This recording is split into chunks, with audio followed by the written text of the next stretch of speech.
Manchester United end their three-game winning streak. They 100% could have won this match towards the end, but as a whole, Sean Dice coming in, this is a new, um, as Manchester United expect to try to get the result. They have brand new manager Sean Dice, who is known as that relegation type manager to he took Burnley to a to European a couple years ago, but he's more known as bringing clubs that are on the bottom and try to get them not relegated, mid-pack teams, stuff like that. And him with a team like Nottingham Forest with European talents, really, they're playing in Europe after having a great season last year. Um, Now you're stepping up, and now you need the results to stay up. Even if maybe try to get European football, it really depends. But um, here we're gonna head to the lineup to ended 2-2. Gibbs White scoring a goal, and then Juve's youngster, who recently just joined Savona, scoring in the 50th minute. Casemiro, and then Ahmad with a beautiful goal, absolute banger from Ahmad. You look at Nottingham, and last year they made a huge run. They fell apart towards the end, but really they could have qualified for Champions League. And if you saw, it's crazy to see that this team could have been in Champions League. Um, they looked really well. People like league title contenders, they were up there. It was kind of similar like how Sunderland are this season. I don't think Sunderland is going to get Champions League football, but I can see Conference or Europa. But Iger Jesus, Hudson Odoi, Gibbs White, Ndoye in the front, and then Aronson, who I'm a huge fan of his. For me, he had a really good match here, and then Douglas Luiz getting hurt in the 14th minute, getting subbed out. Neco Williams, former Liverpool fullback, Murillo, the Brazilian, Milakovic, and then Savona, the Italian from Juve, and then Sells, who's been that guy for Nottingham for a little bit. And then you look at Manchester United, where finally they're getting to the rhythm. You won against Liverpool, you won back-to-back games, and slowly United, they are capable. They have the players. They do. They spend huge. Their whole front forward used to be Rasmus, Garnacho, and then whoever you want to put up there, because they always intertwined. You can put Ahmad or whatever, Mason Mount. But their front three attacking completely different. Cunha from Wolves, Mbeumo from Brentford, and then Seshko from Leipzig.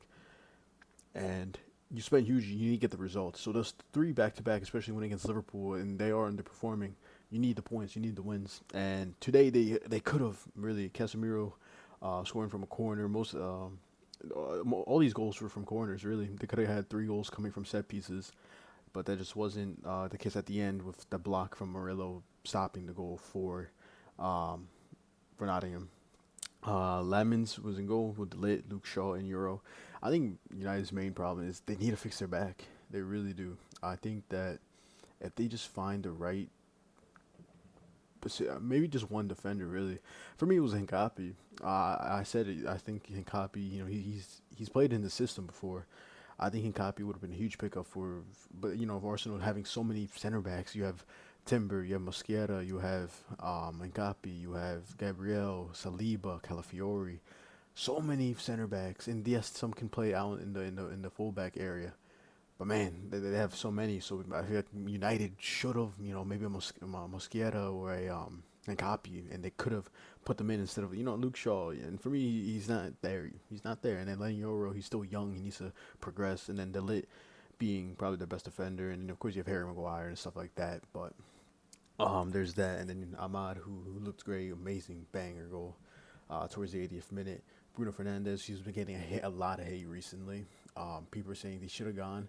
It was weird in the summer. A lot of people wanted him to stay, and then there's a huge part of the fan base just did not want him in the team. They ship him out to Saudi. Saudi was willing to spend huge, and it just wasn't, and it didn't happen. And people were now saying they should have, because they could have got a lot of money for him and try to get a midfielder.